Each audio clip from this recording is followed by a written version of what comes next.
ka namoonni achuma si kasuuraaf akka nutti tolu.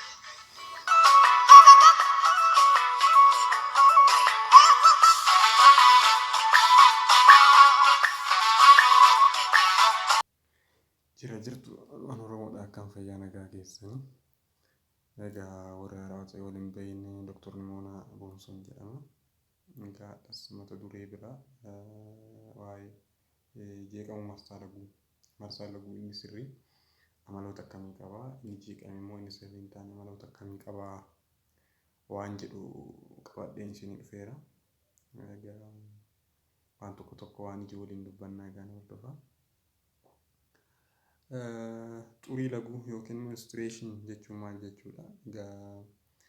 Gadaames ilma namaa ji'a ji'aan of qopheessa. Sanyii kormaa qabachuuf ji'a ji'aan of qopheessa.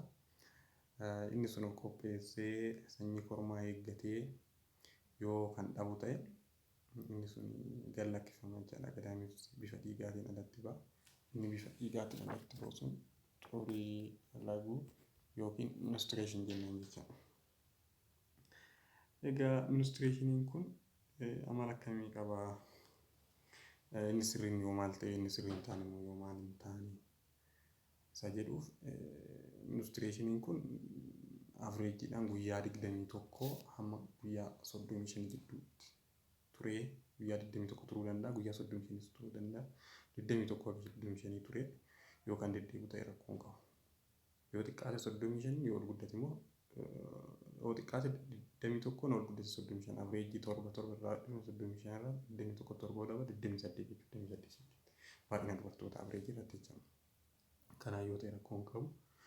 Yoo immoo jidduu guyyoota 21 akka 38 kanaa gaditti 20 gaditti yookiin 35 olitti kan dhufu ta'e sirrii miti. Wayii rakkoon biraa jiraachuu agarsiisa. Guyyaa 35 olis turuu hin qabu, 21 gadis turuu hin qabu jechuudha. Jidduu dhufe saniin alattis jidduu dhufee guyyaa meeqa turuu danda'a? Guyyaa 2 haga 7 8 kitaabonni jedhanii jiru. 2 haga 7 average turuu danda'a guyyoota ganaa namarra turuu. Guyyaa ganaa namarra turee erga dhiqatanii kaada booda immoo ammallee jidduu yoo kan deebi'u ta'e inni kunillee sirrii miti, waan biraatu fiduu danda'a jechuudha. Waan biraatu fiduu danda'a. Inni biraa immoo hamma isaati. Hamma isaa hammam kan jedhuufi 30 ml hanga 30 ml jechuun dhiigni sun haga sinii bunaa xixiqqootan gahuu danda'a. Amma sana gahuu ni danda'a. Inni kun itituus hin ta'u. Isa ititee yookiin kan ta'e akka malee walitti qabate ta'uu hin qabu. Inni ititee walitti qabate yoo ta'e rakkoo biraa ta'uu danda'a. Deebi'ees ammas guyyatti yoo akka guddate paadii jennaani isa yogguu dhiigaa dubartoonni jalaan godhatanii dhiigni sun guyyatti yoo xiqqaate sa'aatii 24 keessatti isii 5 ji'a kana caala jijjiirsachiisuu hin qabu. 2-3 sa'aatii 2-3 keessatti kan jijjiirsuu ta'e guyyatti immoo 5 ji'a kanaa ol baay'ee dirqamaan fayyadamsa hedduu dhiigaa jechuudha. Kanaafuu rakkoo biraa ta'eef biliidiing isa jechuun qabnaa jechaadha dubartoota. Dhukkubbiidha. Dhukkubbiin yoo san dhukkubbiin xiqqaa ta'e namatti dhagahuu ni danda'a. Dhukkubbiin jiddu galeessa ta'e fi miirri biroollee miirri mataa dhukkubbii of nama jibbisiisuu aarsuu harmi dhukkubuu loluu hirriba dhabuu waan akkana kun dubartoota mul'achuu ni danda'a. Inni kun hormoon irraa kan ka'e malee rakkoo biraati irraa miti jechaadha. Hormoon irraa kan ka'e wanti akkasii sun mudachuu ni danda'a. Garuu seenirra taree hedduu dhukkubbii dalagaa guyyaa deemu kan nama dhoobu.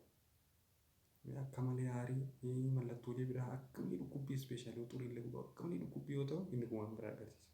Akka malee xurii laguu ba'u sun dhukkubbii akka malee cimaa kan agarsiisu ta'e inni kun disminooriyaa jedhanii. Inni sun primary disminooriyaa fi secondary disminooriyaa jira. Primary disminooriyaan kun akkanumatti otoo sababa biroo irraa kan kaane kan dhufuu danda'udha.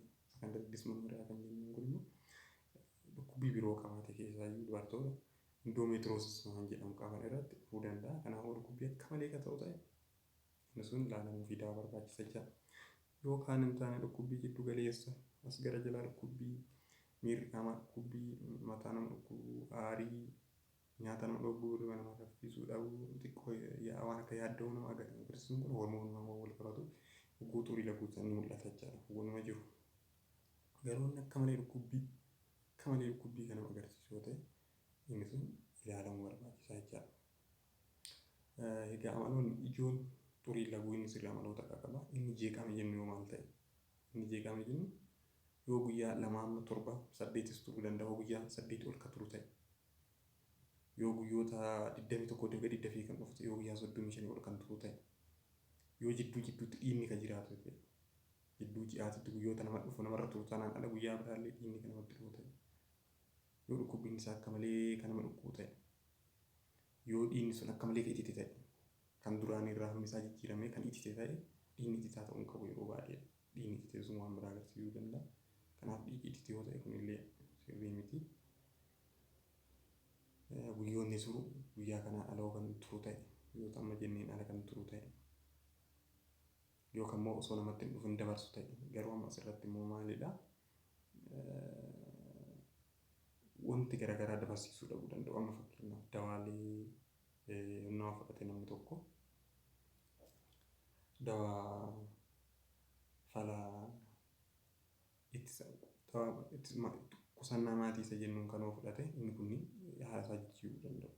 Haala isaa jijjiiruu danda'u, dhabamuu danda'a. Harmoosifti ka'e. Harmoosiftu ka'e jalqaba irra qajeeloo hoosiftu ta'e ittuu hin dhufu. Achi boodallee immoo hamma siin hoosiftu haala siin hoosiftu sana hundaa'e itti dhufuu danda'a. Dawaaleen tokko dawaaleen qusannaa gidduutti illee itti dhufuu addaan kukkutee erga dhaabte illee booda akkasitti dhufuu waan garaagaraa fiduu hin danda'u. Isa waa'ee dawaa qusannaa fi haala isaa yeroo biraa bal'inaan ilaalla. Ammaaf garuu amaloonni sirriin marsaa laguu amala akkamiiti yoo kan jeeqame jennu immoo yoo maal ta'e sun jennu gabaabinaan isa kana xaafan asuma irratti xumuraa nagaa fayyaa ta'a. Gaaffii yoo qabaattan jalatti barreessaa. Assalamu alaikum warahmatullahi wabarakatuh.